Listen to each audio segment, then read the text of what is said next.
Good evening and welcome to Tucker Carlson Tonight. Happy Tuesday. There's probably no institution in American life that has more effect on how you live, but that we talk about less than the Federal Reserve. People don't care to talk about the Federal Reserve because it seems very complex, and a lot of what it does is in fact complex. Unless you have a grounding in monetary policy, it's hard to know exactly what's going on. But the basics aren't that complicated, actually, and here are a few of them. The Federal Reserve was created way back in 1913 by an act of Congress, and it had really two main goals: maximize employment and keep prices stable, keep inflation under control. Those are virtuous goals. But it may be a measure of the way that bureaucracies work that over time the Federal Reserve has actively undermined both of those objectives. It's the classic story of the fireman turned arsonist, or for that matter, the COVID czar who helped create COVID. Irony of ironies. Seems like we read a lot of those lately. In the case of the Federal Reserve, consider something called quantitative easing. That's the main thing the Fed has been doing since the financial crisis of 2008. Every month, Federal Reserve officials print more than $100 billion new dollars in American currency, and then they inject those dollars into our financial system by buying assets like bonds and securities. This is not a normal thing to do. It's a radical thing to do, and it was supposed to be temporary. It was in response to a crisis. In medical terms, quantitative easing is like chemotherapy.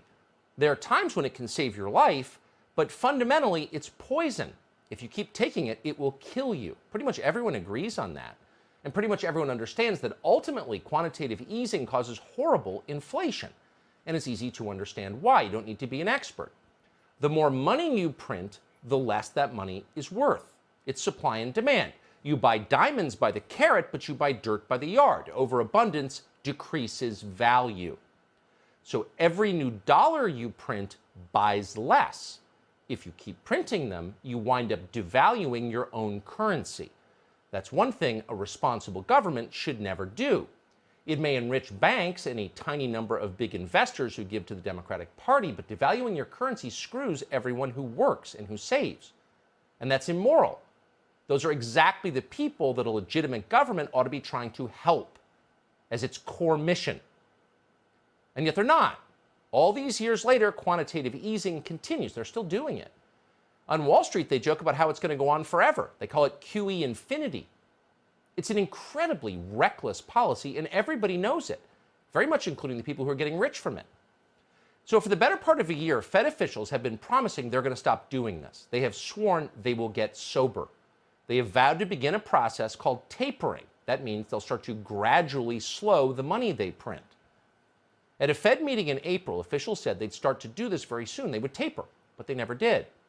They made the same promise throughout this summer, but again, they didn't. The binge continued. This morning, the vice chairman of the Fed, Richard Clarida, once again insisted that tapering is almost here. We're about to do it. The conditions to begin detox, he said, have all but been met. And yet, as of tonight, the Fed is still partying with your currency like this is the richest country in the world and always will be. So what are the effects on our country of this? Well, in the short term, as with vodka, it makes everybody feel pretty good. It's 3 a.m., your lips are numb, and you can barely see, and yet somehow the breakfast meeting downtown you've got in 5 hours, the one where you're going to have to give a detailed presentation to your boss, seems like no problem at all. You've got this. Except you don't have it at all. Morning always comes. It is always worse than you think. America's quantitative easing hangover is going to be ugly. Beneath the manufactured euphoria of our top-line economic numbers, Google's killing it. Record profits for Amazon, says CNBC.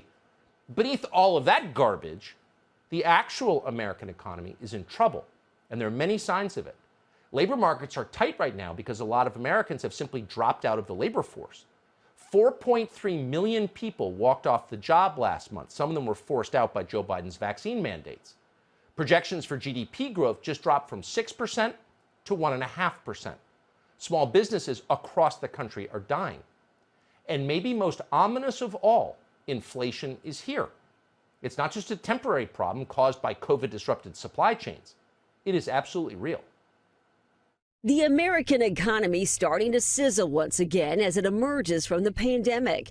And workers' paychecks are too, with businesses practically begging for help. But there's a flip side to all the raises, and that's inflation.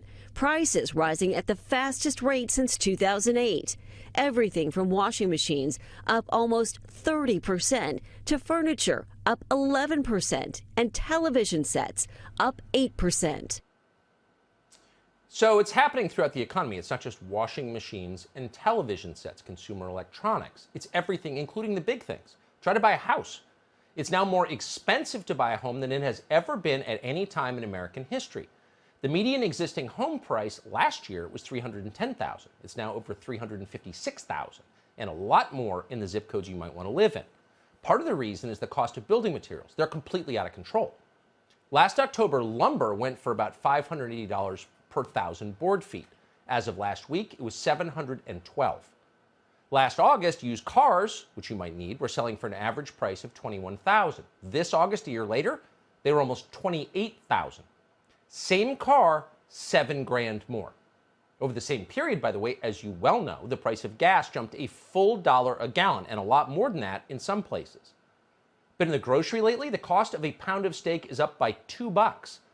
A pound of bacon costs over $7 right now. And suddenly everything costs more. Eggs, milk, coffee, mustard, et cetera, et cetera, et cetera. These are not luxury items. This is not a trip to St. Bart's. These are things you buy every week and you have to buy. The question is, are your wages rising as fast as your costs? Well, let's see. Vegetable oil is up 60%, so probably not. And that means you're getting poorer, whether you realize it or not. But that's what inflation does. It causes poverty. So because we can prove that the population of the United States is getting poorer by the day, you'd think the Biden administration would be actively concerned about this and working to make it better. But they're doing the opposite. They're actively making it much worse. And here's how they're doing it: by spending. No government in the history of the world has ever spent more money than Joe Biden is spending right now. That is a fact. In fiscal year 2019, just the other day, the entire federal government spent $6.6 trillion. Then COVID hit the following year, and those numbers went up. They went up by 40%. Federal spending in 2020 jumped to $9.1 trillion. Was that too much? Of course it was. What do we get for it? Not enough. But here's the shocking thing. Under Joe Biden, as COVID recedes, it's going up even higher because they're no longer using COVID as a pretext. Through the end of this August, which is to say a month and a half ago, the federal government has already spent more in 2021 than it did over the entire calendar years of 2019 and 2018. So all of this drives inflation to scary levels. But they're not scary to everyone. If you're a massively leveraged financial institution that owes a lot of money to a lot of people, and that's how you're making your money, this is not necessarily bad news. If money is worth less, that means that your debt service costs less. You don't fear inflation. Inflation helps you. The problem is it crushes the American middle class. Now, in a normal country, this would be a huge concern. But because the people who make our policy don't care about the middle class, this is a bargain well worth making. Bloomberg News just published a piece with this headline, which we're not making up. They're celebrating the disaster. Quote, "America needs higher, longer-lasting inflation." If you can even imagine writing something like this, does America need more emphysema too? It's grotesque. Now, most people may not know this is happening. Normal people don't read Bloomberg News. They may be unaware that these attitudes even exist in what they assumed was their country. And the Biden administration would like to keep it that way, would like to keep the population from finding out what's happening. So here's the Treasury Secretary, Janet Yellen. She's the reptile who once ran the Federal Reserve and is therefore more responsible than any single living person for your growing poverty. Here she is assuring you that $7 bacon isn't actually a problem. That's not really inflation. It's something called transitory inflation. I don't believe that we're at risk of hyperinflation. We've had several months of high inflation that most economists, including me, believe will be transitory as our economy gets back in full swing after the pandemic. It's just transitory. It's the price of progress, $7 bacon. Yeah, but look what you're getting in return. Aren't things great? Until just a few hours ago, that was the official line in Washington, along with those Southwest delays were caused by weather. And our withdrawal from Afghanistan was actually a huge success. What are you talking about? That's what they were telling us. And then the president of the Atlanta Fed, a man called Raphael Bostic, admitted what was very obvious to anyone who goes to the grocery store. This actually is inflation. It is real inflation. It is not transitory inflation, and it's going to be here for a long time.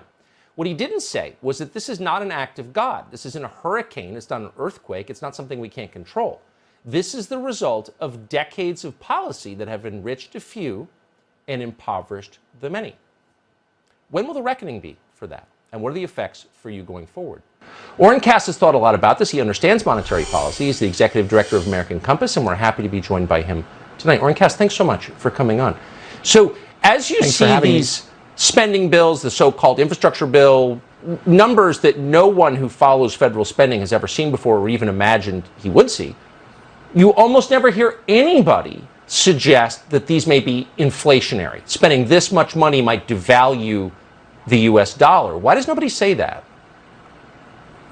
Well, because it gives away the game. I think we've been separating this sort of fake economy from the real economy for so long, and the real economy has huge problems, and rather than address them, we just keep doing things that make the fake economy look better and better. And these kinds of spending bills that you see being proposed are exactly more of the same.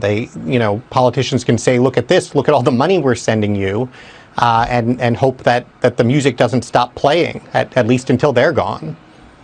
What's so interesting is that their expectations of the public seem to have changed. I mean, I remember for decades in Washington, no one wanted to talk about raising gas prices with increasing the gas taxes because gas prices were the one thing people would react to, and you didn't want to make the public mad. Now you're hearing people openly say, elected officials say, yeah, it's going to be too expensive for you to drive. What are you going to do about it? It almost seems like they don't care what the public thinks as much anymore. Well, I think, there's a very clear agenda in all of these spending bills from the Biden administration. I mean, why would you do this many? They already did $2 trillion at the start of the year. Then they have, $1 trillion more of infrastructure plus another $3.5 trillion that they want. There's no real reason to be trying to do that all at once, except that they know they're not actually going to have the power to do it for that long. And so the priority is really just how quickly can we rush all this stuff through, not actually asking what would be good for the American people, what would actually help them build strong families, make sure there's good jobs available for them. Those are the things that drive prosperity in the real economy, and it's almost like we don't have time to think about that. So we'll just kind of play around with imaginary dollar figures. At what point do you think it becomes really obvious that they've mismanaged monetary policy, that they don't care about inflation, and then inflation really begins to bite people and people wake up to this?